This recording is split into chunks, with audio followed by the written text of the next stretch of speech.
oceanofpdf.com. About the author. Copyright Marianne Kilroy. Christopher Leonard is a reporter whose work has appeared in the New York Times, Bloomberg Businessweek, Time, and elsewhere. He is the author of The Meat Racket and the New York Times bestseller Coachland, which won the J. Anthony Lucas Work in Progress Award. He is director of the Watchdog Writers Group, an investigative reporting program at the University of Missouri School of Journalism. SimonandSchuster.com. www.simonandschuster.com. At Simon Books. oceanofpdf.com. Also by Christopher Leonard. Coachland. The Secret Histories of Koch Industries and Corporate Power in America. The Meat Racket. The Secret Takeover of America's Food Business. oceanofpdf.com. We hope you enjoyed reading this Simon & Schuster ebook.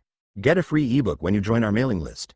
Plus, get updates on new releases, deals, recommended reads, and more from Simon & Schuster. Click below to sign up and see terms and conditions. Click here to sign up. Already a subscriber? Provide your email again so we can register this ebook and send you more of what you like to read. You will continue to receive exclusive offers in your inbox. oceanofpdf.com. A plain English glossary of important terms in this book. Balance sheet. A balance sheet is a ledger that is divided into two parts. One part shows what a bank or a company owns, while the other part shows what it owes. In the case of a bank, the balance sheet shows the bank's assets, what it owns, and its liabilities, what it owes. The Federal Reserve's balance sheet also shows how much the Fed is intervening in the economy. When the balance sheet is big, it means the Fed is intervening a lot and creating a lot of money. When the balance sheet is small, by historical terms at least, it means the Fed is scaling back its money creation. The reason is simple. The Fed creates money by purchasing assets with dollars it creates out of thin air, and then storing those assets on its balance sheet. To use the Wall Street jargon, the Fed's balance sheet was about $900 billion before the crash of '08. Then it rose to $4.50 trillion in the age of ZIRP. The balance sheet hit $8 trillion after the bailouts of 2020 and continues to increase. CDO. Basically a bundle of home loans. Best known for being at the center of the 2008 market crash, a collateralized debt obligation is a financial product sold on Wall Street. A CDO is built when a group of loans are bundled together. Investors can buy a portion of the CDO and then collect the payments that are made on the underlying loans. If the loans default, investors can lose their money. CDOs usually refer to the home loans that were bundled together during the housing bubble of the 2000s. CLO. A collateralized loan obligation, or CLO, is basically a bundle of leveraged loans. A CLO is built when a group of leveraged loans are bundled together, in a similar fashion to its Wall Street cousin. Investors can buy a portion of the CLO and then collect the payments that are made on the underlying loans. If the loans default, investors can lose their money. CLO fared much better during the crash of 2008, which made them an attractive investment during the 2010s. Compress the yield curve. This is what the Fed did through quantitative easing, and it refers to the yield curve on U.S. Treasury bills, which basically affect the yield curve of everything else. In normal times, the yield curve rises on Fed treasuries as they go out into the future, meaning the rates are higher on treasuries out into the future. A treasury due in 10 years pays a higher rate, or yield, than a treasury due in 3 months. The Fed compressed the difference between yields on long-term and short-term treasuries. The Fed did this in order to pressure people to lend money. Long-term treasuries were like a big fat savings account for Wall Street. By compressing the yield, the Fed reduced the incentive to save. It squeezed all that money from the future into the present, like toothpaste out of a tube. Corporate bond. This is a commonly used form of debt that is sold on Wall Street. Companies borrow money by issuing the corporate bond while agreeing to pay a certain interest rate. The bond is then sold on Wall Street to investors. Corporate bonds are rigidly structured, meaning they are largely standardized, which makes them easier to buy and sell. The financial structure of a corporate bond is not like a home loan or credit card loan in one important way. Companies don't pay down the debt along the way. Instead, they only pay the interest on the bond, and then pay off the full amount at the very end when the whole note is due. In practice, companies don't fully pay off their corporate bonds. They pay the interest, and then they roll the debt, meaning they sell a new corporate bond and use the money to pay off the existing bond. Companies can roll their debt forever, but it exposes them to interest rate risk. If rates jump, their new debt will be far more expensive. High interest rates can make some corporate debt essentially unpayable, leading to bankruptcy. Cost push. This is a theory that helps explain why inflation happens. It focuses on forces that push up the cost of things, thereby making prices rise. For example, back in the early 1970s, OPEC imposed an oil embargo that pushed up the price of oil at the same time that labor unions were pushing up the price of labor by negotiating for higher pay levels. A different theory of inflation is called demand pull, which puts more emphasis on central bank actions. Demand pull. This is a theory that helps explain why inflation happens. It posits that central banks pull up demand for things when the banks print more money and make it easier to get in the form of low interest rate loans. The phrase that best captures this is that it creates too many dollars chasing too few goods, hence driving up the price of those goods. An alternate theory of inflation is described as cost push. Derivative. At its core, a derivative is any financial product that is based on the value of something else. A futures contract, for example, is a contract whose price is based on the future value of commodities like oil. In this case, oil is the asset, and the futures contract is the derivative. Over the years, the word derivative has become a catch-all term to describe an endless supply of exotic financial instruments, including CDOs and hedging contracts on interest rates. Discount window. A term used to describe the Federal Reserve's emergency lending program to banks. This is one of the Fed's core jobs and is a central reason for its existence. During times of financial panic, even healthy banks can go bust because people take their money out of the bank in a senseless stampede. The discount window is designed to stop such panics. In times of panic, otherwise healthy banks can get emergency loans from the Fed's discount window at an interest rate below the market rate. This low rate is the discount rate, meaning it is cheaper than the panic-induced high rates in the marketplace. And no, there is no actual window. ECB, European Central Bank. The bank was founded in 1998 to be the central bank for European Union members. Like the Federal Reserve, the ECB manages monetary policy for its member states along with some bank supervision. FDIC. The Federal Deposit Insurance Corporation is a regulatory agency that was created in the immediate wake of the Great Depression. It is best known for offering insurance on the retail bank deposits of normal people, up to a value of $250,000. The FDIC is also a key regulator of the entire banking system. It oversees the financial health of the system by examining how much money banks have on hand compared to how much they have lent. Famously, the FDIC can dissolve failed banks. Fed funds rate. In essence, this is the short-term interest rate controlled by the Fed's FOMC. When the FOMC sets interest rates, what the committee is really doing is setting a target rate for the Fed funds rate. This is the interest rate that banks charge one another for an overnight loan, so it is a core interest rate that ripples out into all other interest rates. When you raise the Fed funds rate, you are basically raising the cost of money.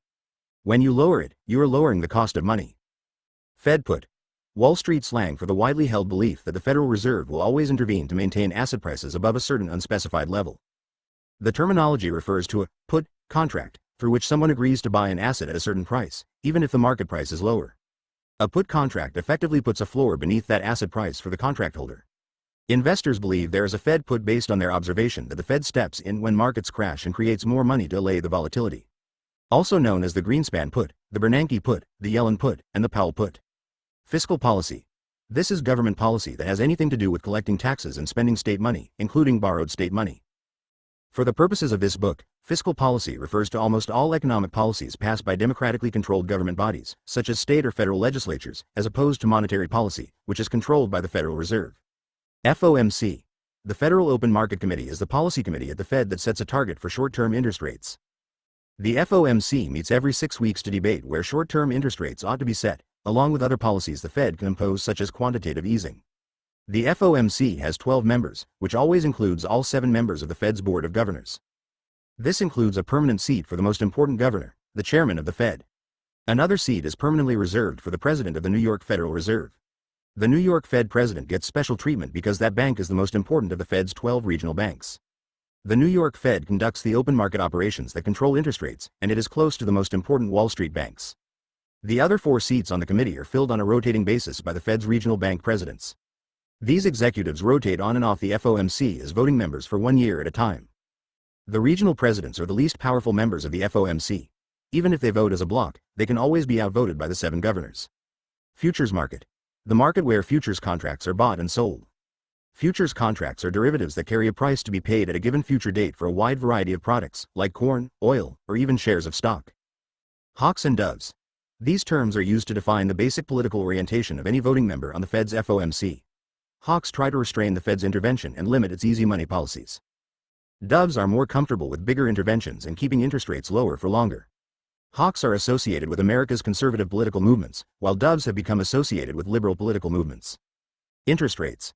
An interest rate is basically the cost of a loan. It is the periodic payment attached to the loan, always measured as a percentage of the loan amount. It is a crucial way to measure the underlying risk of a loan. If a loan is safe, the interest rate is lower. If the loan is risky, the interest rate is higher. You can think of this as the fee that someone has to pay for the privilege of borrowing money. If I am a super sketchy borrower, then I might need to offer someone a 19% rate to convince them to lend me money. If I am the US government, I might only have to offer someone 1.1% to persuade them to lend me money. Inverted yield curve. a condition in which debt markets enter the rare state when interest rates, or yields, as they call them, paid for long-term debt become lower than interest rates paid for short-term debt. Most people interpret an inverted yield curve as a signal that a recession is about to happen. Junk bond debt. A form of corporate bond that is so risky it is considered junk. Junk debt carries high interest rates to compensate for the high risk of making the loan. Ratings agencies like Moody's essentially deem what is junk debt by giving the debt a low rating. Keynesian. The school of economic policy thinking named after the famous economist John Maynard Keynes. For the purposes of this book, Keynesian is a shorthand term for a very simplified description of Keynes's view. It holds that the government should step in and spend money during times of economic distress in order to replace the lost demand in the private sector. The goal is to cushion the blow of inevitable downturns and ensure they don't become needlessly protracted or deep. In terms of the Fed, the central bank becomes a Keynesian tool to stimulate the banking system during a downturn, supplying cheap credit or extra cash to spur lending or investment. Leveraged loan. A form of corporate debt that is very similar to a corporate bond. The key difference is that leveraged loans are not standardized and traded on open exchanges in the same way a corporate bond is traded. Leveraged loans are more bespoke, in the sense that each one is effectively a single contract, or loan agreement, between a lender and a borrower. But leveraged loans are still bought and sold by traders on Wall Street, even though they aren't as standardized as bonds. Monetary policy. This refers to policies implemented by the Federal Reserve Bank that affect the supply of money. They are different than fiscal policies, which are controlled by democratically elected politicians and involve taxing and spending. Monetary policy includes the control of interest rates, which is basically controlling the cost and supply of money. Negative interest rate debt. This should be an oxymoron. With negative interest rate debt, a lender is actually paying somebody to borrow money from them. It is hard to imagine a world where someone will pay you to borrow their money, but we have lived in such a world since about 2012. That's when European central banks started experimenting with negative rate debt. The idea was to implement a radical policy that would punish people for saving their money. Shockingly, a lot of lenders didn't care they were being punished and they rushed at the opportunity to pay governments or other entities to borrow their money, kind of like paying someone to hide money under their mattress. By 2019, about 29% of all global debt had a negative rate. New Deal. This term refers to a sweeping collection of interlocking laws and regulatory agencies that were passed right after the Great Depression and which defined American economic life between the 1930s and roughly the late 1970s, when the U.S. government began to repeal key parts of the New Deal. The New Deal did three important things. It put Wall Street on a tight leash, it empowered workers and labor unions, and it reduced the power of monopolistic corporations. Huge parts of the New Deal, then, were aimed squarely at Wall Street and big banks. The New Deal created the FDIC and the Securities and Exchange Commission, which regulates stock trading, and it included the all-important Glass-Steagall Act, which divided American banking into commercial banks that held deposits and investment banks that made risky bets. Open market operations. The trading operations through which the Fed actually controls interest rates or achieves other policy goals like quantitative easing. The operations are conducted by a trading group based at the New York Federal Reserve Bank who buy and sell assets like U.S. Treasury bonds on the open market. The key thing here is that the Fed traders can buy things by creating money out of thin air, thereby increasing the supply of money. When the Fed wants to make money cheaper, it buys things using newly created dollars and floods the system with cash. When the Fed wants to make money more expensive, which is just another way of saying that it wants to raise interest rates, it can sell assets and then take that cash onto its balance sheet, keeping it out of circulation. Operation Twist. A Fed program that is basically a light version of quantitative easing. Operation Twist aims to lower long-term rates for reasons that are laid out in the definition of compress the yield curve, but it does so without injecting billions of new dollars into the financial system. The Fed does this by purchasing long-term debt, which compresses the yield on that debt. But, crucially, the Fed simultaneously sells an equal amount of short-term debt. This means that the Fed is injecting cash into the market when it buys the long-term debt, but then it is sucking cash out of the market by selling the short-term debt. The goal is to lower yields without increasing the total amount of new cash in the system. Primary dealer. This refers to a group of 24 specially designated financial institutions that can do business directly with the Fed. When the Fed does open market operations, it does it with one or more of the primary dealers. The primary dealers include well-known banks like J.P. Morgan Securities, and more obscure companies like Mizuho Securities. The Fed decides which companies are eligible to be on the list, and it periodically removes or adds dealers. QE. Slang term for quantitative easing. Quantitative easing. An experimental program the Fed first implemented during the crash of 2008. The goal of quantitative easing is to flood Wall Street with new cash at a time when interest rates are low in order to spur new lending and boost asset prices in hopes it will stimulate economic growth. To do this, traders at the New York Fed purchase assets like treasury bonds or mortgage bonds from primary dealers.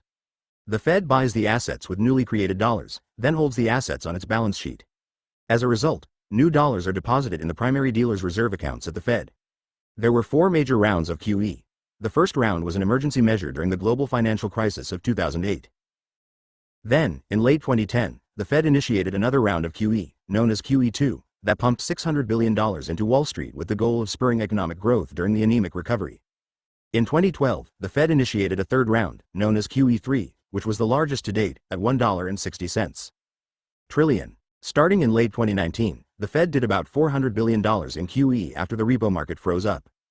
In March of 2020, the Fed initiated a near-permanent QE program that pumped roughly $2 trillion into Wall Street at first, and then settled on a monthly flow of about $120 billion a month during 2021. All told, the QE programs started with QE2 in 2010 expanded the size of the Fed's balance sheet from $2.30 trillion to $8.20 trillion and rising in mid-2021. Quantitative tightening. This is the only way to unwind the impact of quantitative easing. Under this program, the Fed sells assets and sucks dollars onto its balance sheet, thereby taking them out of circulation. Quantitative tightening has only been tried once, and it was a failure. The Fed began to slowly sell off assets in late 2017 and accelerated the sell-off in 2018.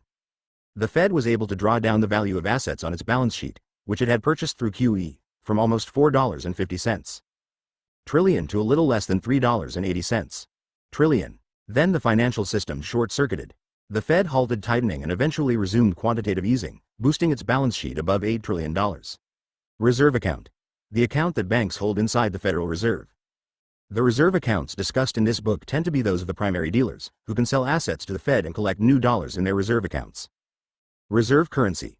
The US dollar has been the global reserve currency since the end of World War II, meaning that it is the currency that nations and national banks use to conduct international transactions with one another. This is what gives the dollar its supreme place in the global economic system. In times of stress, everyone needs dollars because so much debt and trade is denominated in dollars. Being a reserve currency helps shield the dollar from market pressures faced by other national currencies, which can see their value plummet if other nations or banks decide they don't want to own the currency any longer. Search for yield. The economy-wide phenomenon caused by the Federal Reserve when it pinned interest rates at zero for almost a decade while flooding Wall Street with trillions of new dollars from QE. The net result of these policies was to reduce the yield of things like 10-year Treasury bills, which banks or other firms had once used to safely store their money. As a result, big institutional investors went out into the marketplace searching for anything that might yield them money. In other words, it was a way to push investors to make more risky loans and purchase more risky assets. Shadow bank. This is a broad term that refers to financial institutions that do bank-like functions such as providing credit to large institutions. A shadow bank, for example, can be a hedge fund that provides a big cash loan based on the collateral of opaque financial instruments. Shadow banking became really big business after Congress passed the Dodd-Frank Act, which regulated banks more tightly. Shadow banks can engage in the same business lines with fewer regulatory headaches. SPV. A special purpose vehicle refers to a set of emergency programs launched by the Fed in order to inject money into different parts of the economy. These carry a wide variety of complicated names, but they are basically the same type of structure. They create a corporate entity that allows the Fed to buy or sell securities like municipal debt or corporate bonds. Swap line. A Federal Reserve program under which the central banks agree to trade dollars at a fixed exchange rate with a foreign central bank for that bank's currency. This program is basically a way to flood foreign nations with dollars at times of economic panic. It's important because so much global debt is denominated in dollars, so dollars are needed in times of crisis. The swap lines ensure that foreign central banks have access to dollars at a much cheaper exchange rate than the market would offer. T-bill. Slang term for Treasury bill. Treasury bill. Debt issued by the U.S. government. The Treasury bill is the foundation of the global financial system, largely seen as the safest investment that exists. There are several varieties of Treasury bills, depending on how long the debt will take to pay off. There are really short-term bills, which get paid off in a month.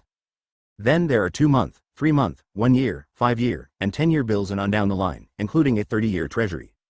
The longer-term debt typically pays higher interest rates to compensate for the hassle of having your money tied up for so long. Treasury bills work a lot like corporate bonds.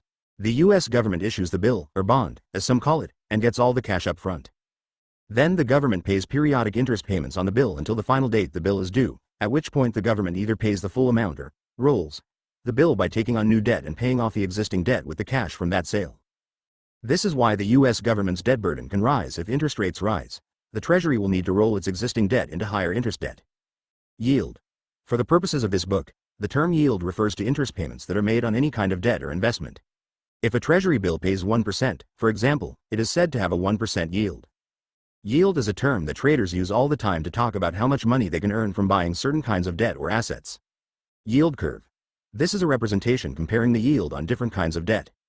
In terms of corporate bonds, for example, the yield curve rises from left to right as it goes from very low yields on safe corporate debt to very high yields on risky junk debt. Zero bound. This term once signified the theoretical limit of the Fed's power. The zero bound referred to an interest rate of zero, which was thought to be the lowest level the Fed could achieve. Quantitative easing was seen as a way to push monetary policy past the zero bound by pumping new dollars into the financial system after the zero bound had been reached. Another way to break past the zero bound is to issue negative interest rate debt, which the Fed has refrained from doing. ZIRP. This refers specifically to the Federal Reserve's zero interest rate policy.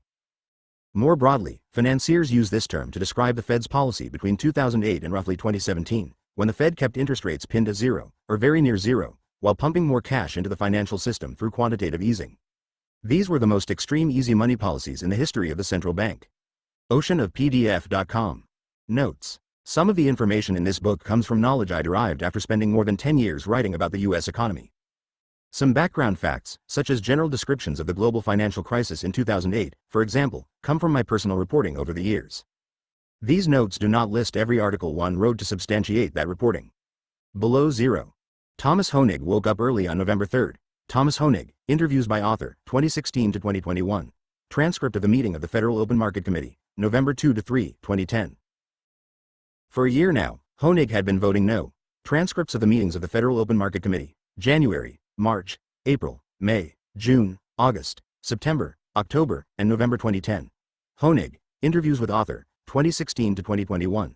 Ben Bernanke, interview with author, 2020. Sewell Chan, Fed's contrarian has a wary eye on the past, New York Times, December 13, 2010. Ben Bernanke, The Courage to Act. A Memoir of a Crisis and Its Aftermath, New York, Norton, 2015. Between 1913 and 2008, the Fed gradually increased the money supply. Figures of money supply, or M1 money stock, taken from Economic Research Federal Reserve Bank of St. Louis database. stlouisfed.org. Only about 24 special banks. List of primary dealers, Federal Reserve Bank of New York, accessed June 10, 2021. The amount of excess money in the banking system swelled. Figures of excess reserves, or excess reserves of depository institutions, taken from Economic Research Federal Reserve Bank of St. Louis database. stlouisfed.org. The politics of money used to be a charged political issue. Roger Lowenstein, America's Bank. The Epic Struggle to Create the Federal Reserve, 23, New York. Penguin Press, 2016. The Things That Bothered Hoenig. Hoenig, interviews with author, 2016 to 2020. When the Fed's regional bank presidents came to town.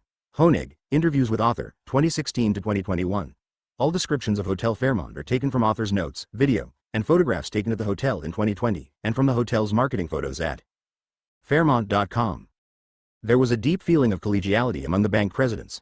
Impressions and understanding of regional bank president and FOMC culture taken from author interviews with Janet Yellen, Richard Fisher, Jeffrey Lacker, Jerome Powell, Ben Bernanke, Thomas Hoenig, Betsy Duke, and Sarah Bloom Raskin, 2020-2021. Select transcripts of the meetings of the Federal Open Market Committee, 1991 to 2015. The previous day had been election day across America. Peter Baker. In Republican victories, tide turns starkly. New York Times, November 2, 2010. Kate Zernike, Tea Party comes to power on an unclear mandate. New York Times, November 2, 2010. A columnist at the Wall Street Journal wrote a regular column. Sudeep Reddy, The Lone Dissenter. Kansas City's Hoenig stands firm. Wall Street Journal, March 16, 2010. Sudeep Reddy, The Lone Dissenter. Kansas City's Hoenig goes 4 for 4. Wall Street Journal, June 23, 2010. Sudeep Reddy, The Lone Dissenter. Thomas Hoenig hits 7. Wall Street Journal, November 3, 2010. Sudeep Reddy, The Lone Dissenter. Kansas City's Hoenig goes out with a record. Wall Street Journal, December 14, 2010. They asked if he was sure. Hoenig, interviews with author, 2016 to 2021. When the cars arrived. Hoenig, interviews with author, 2016 to 2021. All descriptions of the driving route between the Hotel Fairmont and the Eccles building are taken from author's notes, video, and photographs, 2020. Even the basic politics of the Federal Reserve are confusing. Observations of Federal Reserve politics taken from interviews with current and former Federal Reserve officials and economists.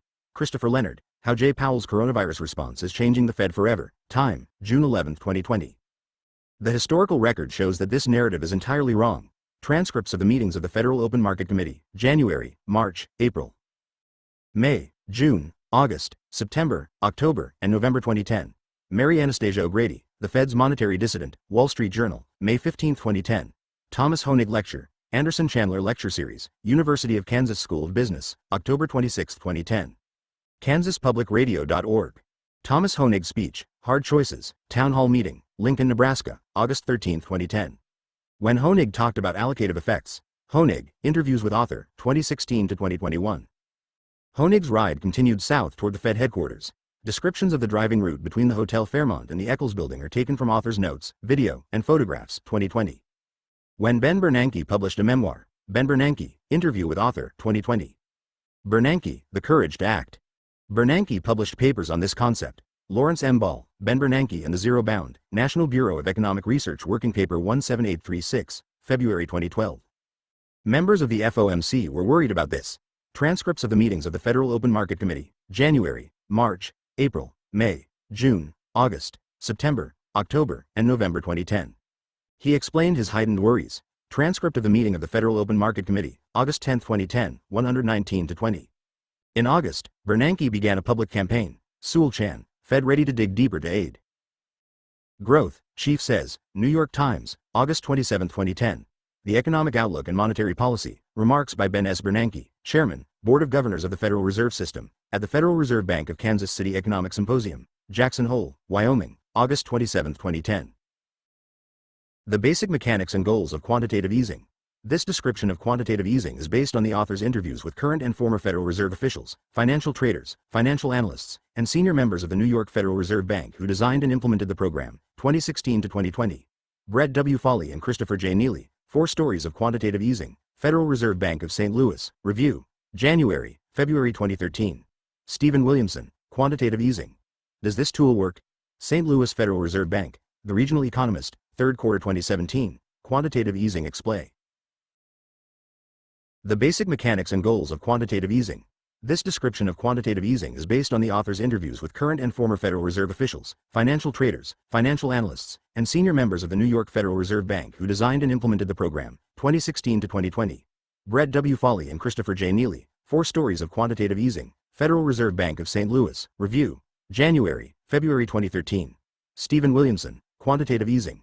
Does this tool work? St. Louis Federal Reserve Bank, The Regional Economist, 3rd quarter 2017, Quantitative Easing Explained, Economic Information Newsletter, Research Library of the Federal Reserve Bank of St. Louis, April 2011.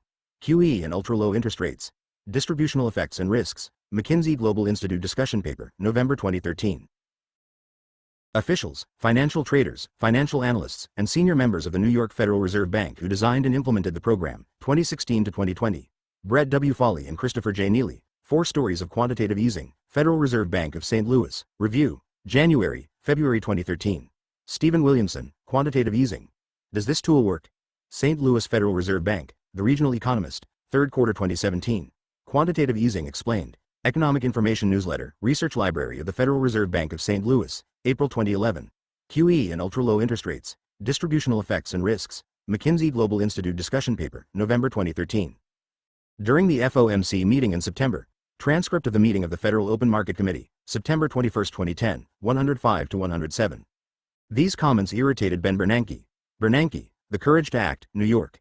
Norton, 2017, 485 to 92.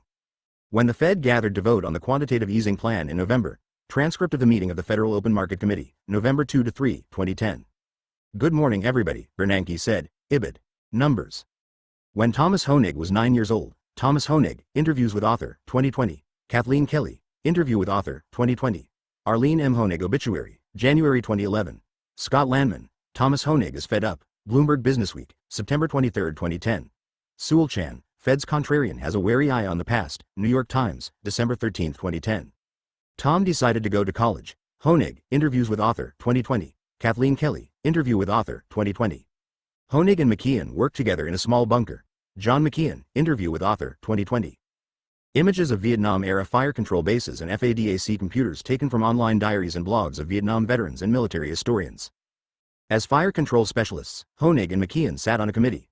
Hoenig and McKeon, Interviews with Author, 2020. When he got back home to Fort Madison, Hoenig, Interviews with Author, 2020. It helped that Hoenig had a new life to move toward. Cynthia Hoenig, Interview with Author, 2020.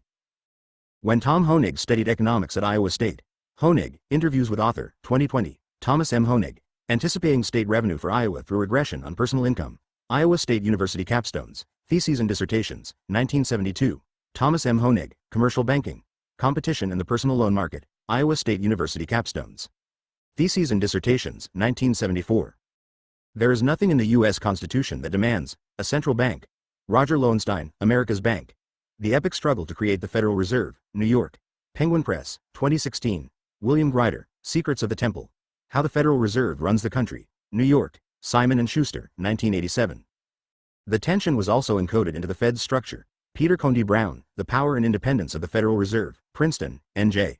Princeton. University Press, 2016. Honig's job involved a lot of arguments. Honig, Interviews with Author, 2020-2021. Great Inflation, S. Honig was 33 years old when the banking. Thomas Honig, Interviews with Author, 2016-2021. An asset is anything a person can buy. Financial Traders, Speaking on Background, 2016-2021. John Kenneth Galbraith, The Great Crash, 1929, New York. Mariner Books, 1997, 1-23. Tom Honig watched. Honig, Interviews with Author, 2020. Volcker recognized that when he was fighting. Paul Volcker, Keeping at It. The Quest for Sound Money and Good Government, New York. Public Affairs, 2018, 220-40. William Grider, Secrets of the Temple, 75-123. Tim Barker, Other People's Blood, N+1, Spring 2019. Bill Medley, Volcker's Announcement of Anti-Inflation Measures, October 1979, Federal Reserve History, November 22, 2013. The reporters pressed Volcker. Transcript of press conference with Paul A. Volcker, Chairman, Board of Governors of the Federal Reserve System, held in Boardroom, Federal Reserve Building, Washington, D.C., October 6, 1979. The price of farmland fell by 27%. Alex J. Pollock, A Bubble to Remember and Anticipate, American Enterprise Institute for Public Policy Research, November 2012. Honig's team spent most of the early 1980s doing one thing. John York and Honig, Interviews with Author, 2020. A true bank panic broke out in 1982. History of the 80s. Lessons for the Future. Volume 1. An examination of the banking crises of the 1980s and early 1990s. Report by Federal Deposit Insurance Corporation, 1997, 14-15. York and Honig, Interviews with Author, 2020. Perhaps the most detailed account of how the Federal Reserve. Alan H. Meltzer, A History of the Federal Reserve, Volume 2, Book 2, 1970-1986. Chicago. University of Chicago Press, 2014, 843-1007. It was monetary policy, set by the Fed, that primarily created the problem. Ibid, 864. But the problem was more fundamental. Edward Nelson, The Great Inflation of the 70s. What really happened? Federal Reserve Bank of St. Louis Research Division, Working Paper 2004-001, January 2004. This lesson of the banking crisis stuck with Tom Honig. Honig, Interviews with Author, 2016-2021. Penn Square was run by a guy named Bill. Philip L. Zweig, Belly Up. The Collapse of the Penn Square Bank, New York. Crown, 1985, Robert A. Bennett. Penn Square's Failed Concept, New York Times, August 16, 1982. York and Honig, Interviews with Author, 2020. But the really important thing about the failure. Sebastian Mallaby, The Man Who Knew. The Life and Times of Alan Greenspan. New York. Penguin Press, 2016, 297-301. Renee Haltom, Failure of Continental Illinois, Federal Reserve History, November 22, 2013. Paul Volcker's career as chairman did not end pleasantly. Volcker, Keeping at It. Honig, Interviews with Author, 2020. Associated Press, President of Federal Reserve Bank of Kansas City to retire, March 18, 1991. A.K. On October 1, 1991, Tom Honig walked. Honig, Interviews with Author, 2016-2021. Transcript of the meeting of the Federal Open Market Committee, October 1, 1991. Descriptions of FOMC boardroom and headquarters building taken from archival news photos and video. Honig joined the FOMC at a very strange inflection point. Stephen K. McNeese, The 1990-91 Recession in Historical Perspective, New England Economic Review, January, February 1992. Jennifer M. Gardner, The 1990-91 Recession. How Bad Was the Labor Market? Monthly Labor Review, June 1994. Carl E. Walsh, What Caused the 1990-91 Recession? Economic Review, Federal Reserve Bank of San Francisco, 1993, Number 2. Natalia Kolesnikova and Yang Liu, Jobless Recoveries. Causes and Consequences, The Regional Economist, 2011. Mallaby, The Man Who Knew, 391-445. This was the puzzle faced by Greenspan. Transcript of the meeting of the Federal Open Market Committee, October 1, 1991. In 1993, a young Princeton economist, Ben S. Bernanke, Credit in the Macroeconomy, Federal Reserve Bank of New York Quarterly Review, Spring 1992-93. Even Greenspan was perplexed. James Sterngold, Fed chief, says economy is resisting remedies. New York Times, October 15, 1992. If the economy had broken with past patterns. Honig, interviews with author. Malaby, The Man Who Knew, 391 to 445. Select transcripts of meetings of the Federal Open Market Committee, 1991 to 94. A typical hearing occurred on June 10. Testimony of Chairman Alan Greenspan. An update on economic conditions in the United States before the Joint Economic Committee, U.S. Congress, June 10, 1998. Images of event taken from archived C-SPAN coverage. c-span.org. 107135-1, Monetary Policy Economic Outlook. The largest burst of fiscal action. David M. Kennedy, Freedom from Fear. The American People in Depression and War, 1929 to 1945. New York. Oxford University Press, 1999.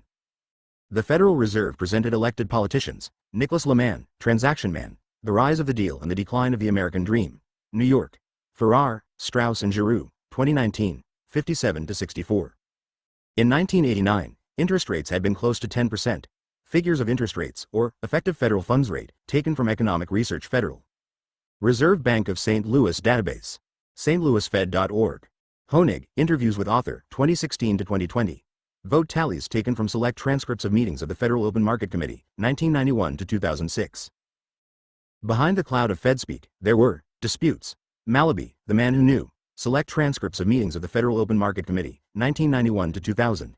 Honig, interviews with OVERMIGHTY Citizen. It started in 2001. World markets shatter. Terrorist attack near Wall Street spreads consequences around world. CNN Money, September 11, 2001. Transcript of the meeting of the Federal Open Market Committee, March 20, 2001. Over the next few years. Malaby, The Man Who Knew, 569 to 671. Paul Krugman, Running Out of Bubbles, New York Times, May 27, 2005. Honig, interviews with author, 2020. In 2006, Alan Greenspan retired. Bernanke and Honig, interviews with author, 2020. Bernanke, The Courage to Act. Transcript of the meeting of the Federal Open Market Committee, June 28 to 29, 2006. By 2006, Honig had a coherent view. Honig, interviews with author, 2016 to 2020. In late October, Honig was invited. Honig, interviews with author, 2020. Meeting agenda, 2006 Western States Director Education Foundation Symposium, October 29 to 31, 2006. Images of Tucson Star Pass Hotel taken from the resort's website. Transcript of Thomas Honig's speech, This Time It's Different. Or is it? Retrieved from Kansas City Federal Reserve Bank. A few months later, Bernanke was invited. Transcript of testimony from Chairman Ben S. Bernanke, The Economic Outlook, before the Joint Economic Committee, U.S. Congress, March 28, 2007. The problems were not contained. Alan S. Blinder, After the Music Stopped. The Financial Crisis, The Response, and the Work Ahead. New York. Penguin Press, 2013. Andrew Ross Sorkin, Too Big to Fail. The Inside Story of How Wall Street and Washington Fought to Save the Financial System, and Themselves, New York. Viking, 2009. Cheryl Gay Stolberg, Obama and Republicans Clash Over Stimulus Bill, 1 year later, New York Times, February 17, 2010. Renee Merle, A Guide to the Financial Crisis, 10 years later, Washington Post, September 10, 2018. These fiscal programs were dwarfed. Adam Tooze, Crashed, How a Decade of Financial Crises Changed the World, New York. Viking, 2018, 153 to 219. Bernanke, The Courage to Act. It is easiest to grasp the scale of the Fed's figures of money supply, or M1 money stock, taken from Economic Research Federal Reserve Bank of St. Louis database. stlouisfed.org. Honig's voting tally taken from transcripts of FOMC meetings, 2008-2009. When the crash of 2008 ended, UCLA Anderson Forecast, National Recovery linked to Global Solutions, States News Service, March 25, 2009. Transcript, House Committee Hearing on Economic Budget Challenges, January 27, 2009.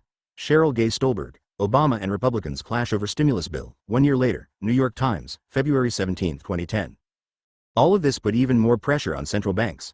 Paul Tucker, Unelected Power. The Quest for Legitimacy in Central Banking and the Regulatory State, Princeton, NJ.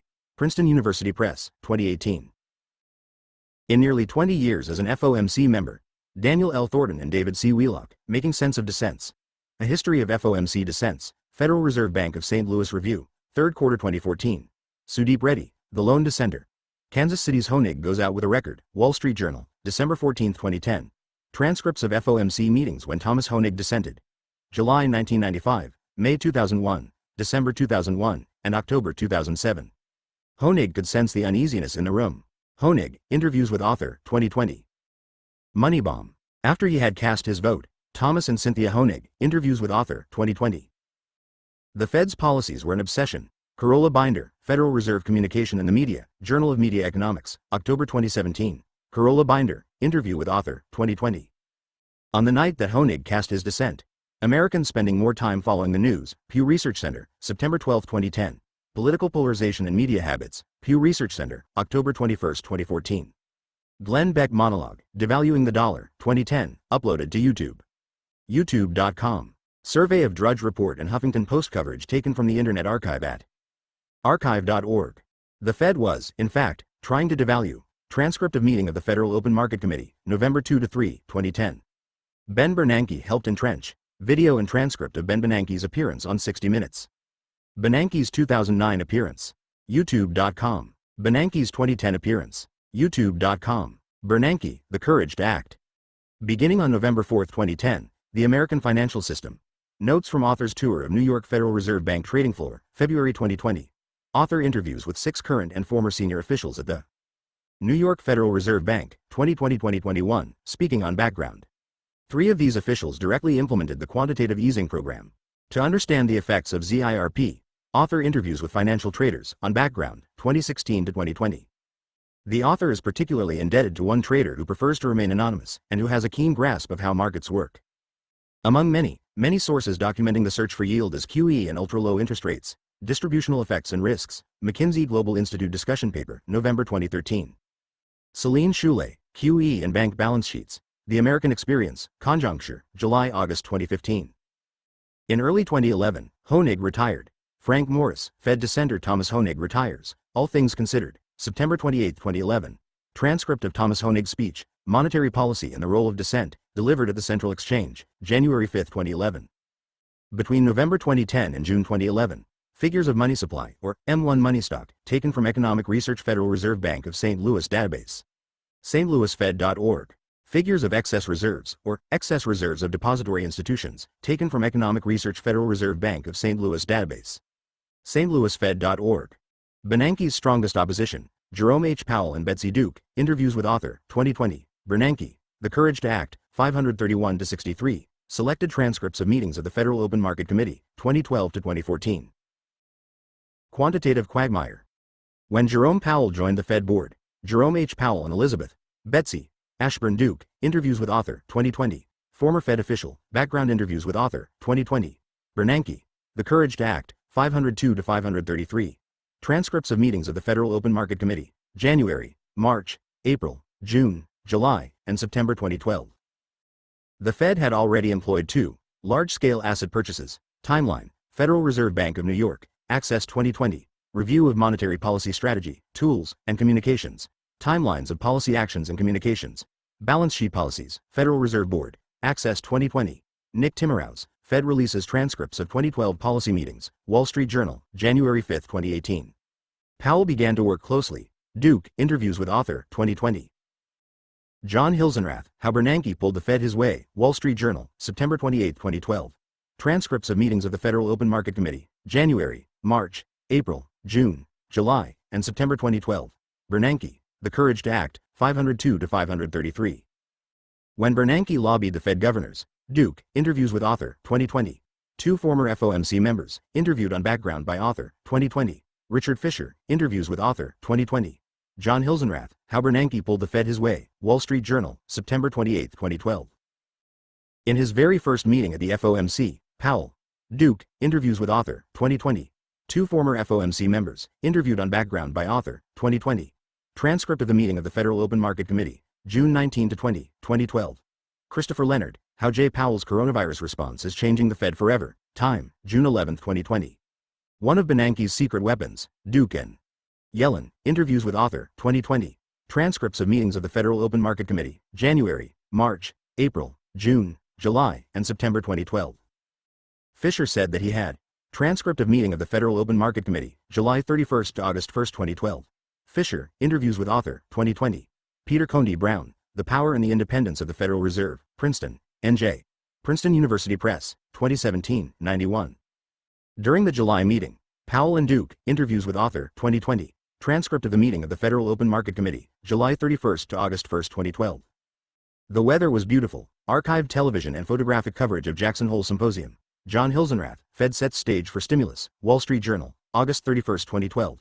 Martin Feldstein, August 2012 interview with Fox Business, uploaded to YouTube. FoxBusiness.com. Bernanke's speech that year. Monetary policy since the onset of the crisis. Transcript of remarks by Ben S. Bernanke, Chairman, Board of Governors of the Federal Reserve System, at the Federal Reserve Bank of Kansas City Economic Symposium, Jackson Hole, Wyoming, August 31, 2012. John Hilsenrath, Fed sets stage for stimulus. Wall Street Journal, August 31, 2012. Bernanke, The Courage to Act, 531-33. In Europe, the financial crisis of 2008-2's crashed, 396 to 421, 91 to 117.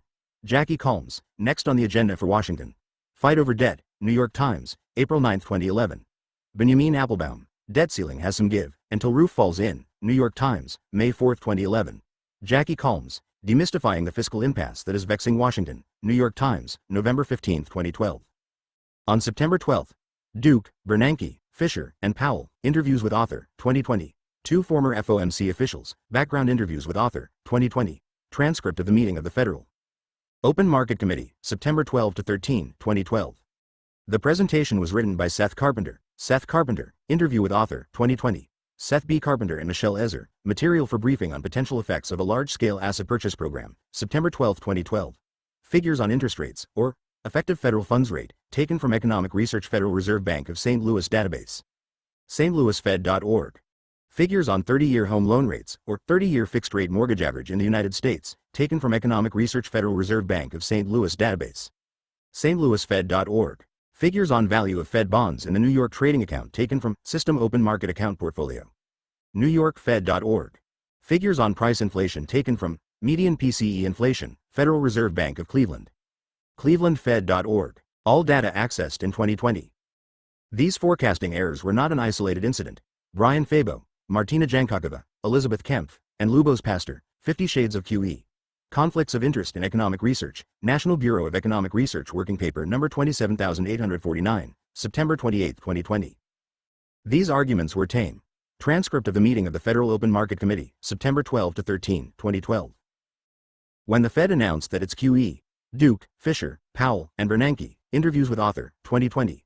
FOMC, Monetary Policy Alternatives, Tealbook presentation to FOMC members, September 6, 2012. Options for an additional LSAP program, staff report from Federal Reserve Board of Governors and Federal Reserve Bank of New York, August 28, 2012. Bernanke, The Courage to Act, 502 to 563. Transcript of the meeting of the Federal Open Market Committee, March 19 to 20, 2013. After the June meeting, transcript of Chairman Bernanke's press conference, June 19, 2013, archived news footage of press conference, Bernanke, The Courage to Act, 498. What happened next was a kind of market shock. Duke, Bernanke, and Powell, interviews with author, 2020. Two former FOMC officials, background interviews with author, 2020. Financial trader speaking on background to author, 2016 to 2021. Nick Summers, Markets, Taper, Tantrum extends to fourth day, Bloomberg News, June 24, 2013. Anusha Chari, Carly Dilts Stedman, and Christian Lundblad, Taper Tantrums. QE, Its Aftermath and Emerging Market Capital Flows, National Bureau of Economic Research Working Paper 23474, June 2017. Even within hours of the press conference, Duke, interviews with author, 2020. FOMC, Monetary Policy Alternatives, Tealbook presentation to FOMC members, September 6, 2012. Options for an additional LSAP program, staff report from Federal Reserve Board of Governors and Federal Reserve Bank of New York, August 28, 2012. One of the Fed's own economists, transcript of meeting of the Federal Open Market Committee, September 12 to 13, 2012, 16.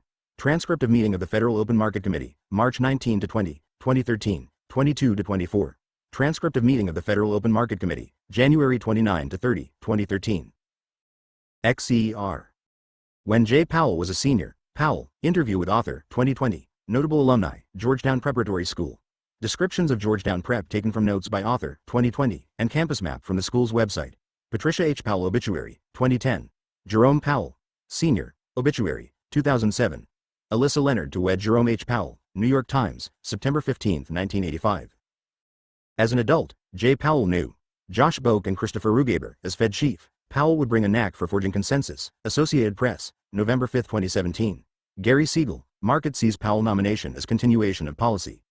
Bondbuyer.com. November 2, 2017. Jerome Powell, Trump's multi-millionaire pick for Fed chief. Agence France Presse, November 2, 2017. Jay Powell. From Warren Buffett to Fed chair. AFR Online, November 3, 2017. Jerome Powell's nomination as Fed chair means more of the same, and markets love it. Washington Post, November 2, 2017. Trump's Fed chair choice largely down to Powell or Taylor. Washington Post, October 26, 2017. Neil Irwin, experts rate the odds on Trump's choice to lead the Fed. New York Times, September 23, 2017. Zachary A. Goldfarb, Obama makes bipartisan Fed picks. Washington Post, December 28, 2011.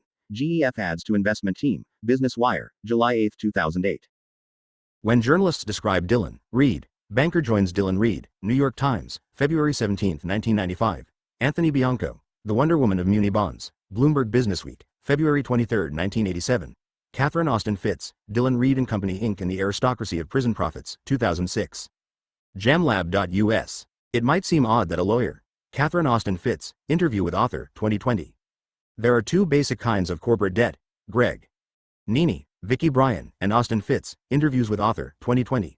Testimony of Dr. Greg Nini, assistant professor, Drexel University, before the U.S. House Committee on Financial Services Subcommittee, June 4, 2019. In 1988, the company's chairman, Austin Fitts, interview with author, 2020. David E. Rosenbaum, The Treasury's Mr. Diffident, New York Times, November 19, 1989. The problem started inside the large bureaucracy. Kurt Eichenwald, Solomon is punished by Treasury, which partly relents hours later. New York Times, August 19, 1991. Stephen Labaton, Solomon inquiry widened. New York Times, September 4, 1991. Robert A. Rosenblatt, Solomon cornered market. Los Angeles Times, September 5, 1991. Diana B. Enriquez, Treasury's troubled auctions. New York Times, September 15, 1991. Former Solomon chief fined in bond scandal. Chicago Tribune, December 4, 1992. Keith Bradsher, former Solomon trader to pay $1.10 million fine. New York Times, July 15, 1994. Mike Dorning, former Solomon chief fined in bond scandal. Chicago Tribune, December 4, 1992. Keith Bradsher, former Solomon trader to pay $1.10 million fine. New York Times, July 15, 1994. Powell's boss, Steve Bell, interview with author, 2020. Leveraging the connections and influence of Washington. Senior Carlyle Group executive, background interview with author, 2020. Transcript of David Rubenstein interview with CNBC's Power Lunch, July 18, 2018. Thomas Heath, now in their own orbits. Carlyle's stars keep rising. Washington Post, July 24, 2007. The Carlyle Group alumni. Washington Post, July 24, 2007. Dan Freed, Carlyle tightens its focus on consumer products. Corporate Financing Week, March 21, 2004. Krista Finelli, Carlyle picks up trio of heavy hitters. Private Equity Week, May 7, 2001. Irene Cherkosky, Adventures in Venture Capitalism. Beverage World, September 15, 2000. Dan Briody, The Iron Triangle. Inside the Secret. World of the Carlyle Group, Hoboken, NJ. John Wiley & Sons, 2003. Our offices were so boring. Christopher Ullman, interview with author, 2020. Rexnord's headquarters were located. Images of Rexnord headquarters retrieved from Google Maps and Google Street View, 2020. Tom Jansen started working. Tom Jansen, interviews with author, 2020. Reg, Invensis PLC Strategy Review, February 19, 2002. Thomas Content, Rexnord Corp. Again up for sale. Milwaukee Journal Sentinel, February 23, 2002. Carlyle to buy Rexnord. Washington Post, September 30, 2002. The Carlyle Group completes Rexnord acquisition. Business Wire, November 25, 2002. Nicola Hobday, Carlyle buys Invensis power unit for $880 million. Daily Deal, September 30, 2002. Thomas Content, Rexnord is acquired by Carlyle Group. Milwaukee Journal Sentinel, November 27, 2002. Rexnord Corp. Reports fourth quarter and full year results. Business Wire, June 15, 2005. Paul Shark, Big Hold from Small Screws, Mechanical Engineering, November 1, 2001. The debt put pressure on Rexnord. Jansen, interview with author, 2020. Rick Rommel, Rexnord to close plant in West Milwaukee for week. Union agrees to shut down to help save money. Jobs, Milwaukee Journal Sentinel, July 27, 2006. After Powell joined Rexnord's board. Jansen, interview with author, 2020. One current and one former senior employee at the Carlyle Group interviewed on background by author, 2020. Images of Doral Country Club taken from hotel's website. In early 2005, Rexnord still carried. Rexnord financial figures taken from Rexnord Form 10-K filings with U.S. Securities and Exchange Commission, 2003 to 2009. Select Moody's debt ratings reports on Rexnord. First, Rexnord toyed with the idea of going public. Jansen, interview with author, 2020. Apollo Management to buy Rexnord in $1.83 billion deal. Wall Street Journal, May 25, 2006. Carlyle flips parts maker to Apollo for $1.80 billion. New York Times, May 25, 2006. Rexnord to be acquired from Carlyle by Apollo Management for $1.80 billion. Machinery and Equipment MRO, June 1, 2006. The payoff to Jay Powell and his team was immense. Former senior Carlyle Group employee, interview on background with author, 2020. Jerome Powell, Trump's multi-millionaire pick for Fed chief. Agence France Presse, November 2, 2017. Financial figures on Rexnord sale taken from sources in note above. Rexnord Form 10-K filings, 2003 to 2012. Select Moody's debt ratings reports on Rexnord. One person who helped underwrite. Rexnord incremental assumption and debt agreement, August 21, 2013. Risk Machine. Some of the most profitable products. Robert Hichu, interviews with author, 2020. Various Rexnord debt financing and debt rating documents including Rexnord incremental assumption and debt agreement, August 21, 2013. RBS Global, Inc., and Rexnord LLC Form 8-K, filed with U.S. Securities and Exchange Commission, April 17, 2012. Rexnord Corp. Form 8-K filing, November 2, 2016. Rexnord Form 10-K filings with SEC, 2010 to 2020. Moody's Investors Service Credit Opinion on Rexnord Corp. December 10, 2003. Moody's Investors Service Credit Opinion on Rexnord Corp. August 5, 2016. Moody's Investors Service Credit Opinion on Rexnord Corp. August 18, 2020. Hichu's office overlooked. Hichu, interviews with author, 2020. Descriptions of Credit Suisse office taken from Google Maps and Street View and Hichu's descriptions of office interior. This name, CLO, might sound familiar. Hichu and Greg Nini, interviews with author, 2020. The author is deeply indebted to Alexander Holt, an independent researcher who developed a detailed portfolio on the history, structure, and financing of CLO during the winter of 2020, also providing hours of invaluable discussion on the topic. Sally Bakewell, CLO. Corporate Loans Sliced, Diced and Worrisome, Bloomberg Businessweek, March 29, 2019. Tom Metcalf, Tom Maloney, Sally Bakewell, and Christopher Cannon, Wall Street's Billionaire Machine, Where Almost Everyone Gets Rich, Bloomberg News, December 20, 2018. Lisa Lee, battered CLO investors are about to get a look at their losses, Bloomberg News, April 20, 2020. Sunny O, here's why the Fed and global regulators are ringing the alarm over leveraged loans and CLO, MarketWatch, March 12, 2019. Kelsey Butler, shadow bank lending vehicles on pace for worst quarter on record, Bloomberg News, March 25, 2020. Jane Baird, CDO market seen shrinking by half in long term, Reuters, October 1, 2007. Credit Suisse was a leading producer of CLO. Hichu, interviews with author, 2020. Glenn Fest, banks' warehouse loans play big role in CLO resurgence, American Banker, August 11, 2014. Matthew Toole, records broken in global capital markets during Q3, Refinitiv Deals Intelligence, November 2, 2020. CLO Asset Manager Handbook, Fitch Ratings, April 2017. Pop looks like a trustworthy guy, John. Pop, Beyond the Core. Preparing portfolios for a post-Treasury rally world, Credit Suisse Asset Management Report, May 2012. Descriptions of Pop's appearance taken from his portrait included in report and other Credit Suisse marketing material. The Key Innovation of CLO, Nini, Hichu, and Holt, interviews with author, 2003, IBID. Sources in Note 3. Credit Suisse helped Rexnord roll its debt. Hichu, interviews with author. Notes on Rexnord debt offerings, IBID. Note 1. It was around this time. Vicky Bryan, interview with author, 2020. All That Money. CLO Yearbook 2018, Credit Flux, access 2020 at creditflux.com. Sally Bakewell, CLO. Corporate Loans Sliced, Diced and Worrisome, Bloomberg Businessweek, March 29, 2019. Hichu described this situation. Hichu, interviews with author, 2020. The COV Light Loan, once an exotic debt instrument. Jim Edwards, the risky, leverage loan market just sunk to a whole new low. Business Insider, February 17, 2019. Sean Collins, a quick look at the future for business development companies, Deloitte Perspectives, March 20, 2019. It would be easy, years later, to point fingers. Transcript of the meeting of the Federal Open Market Committee, September 12 to 13, 2012. ZIRP regime. When Jay Powell sat on Rexnord's board. Tom Jansen, interview with author, 2020. Tom Dakin, Rexnord moving into city.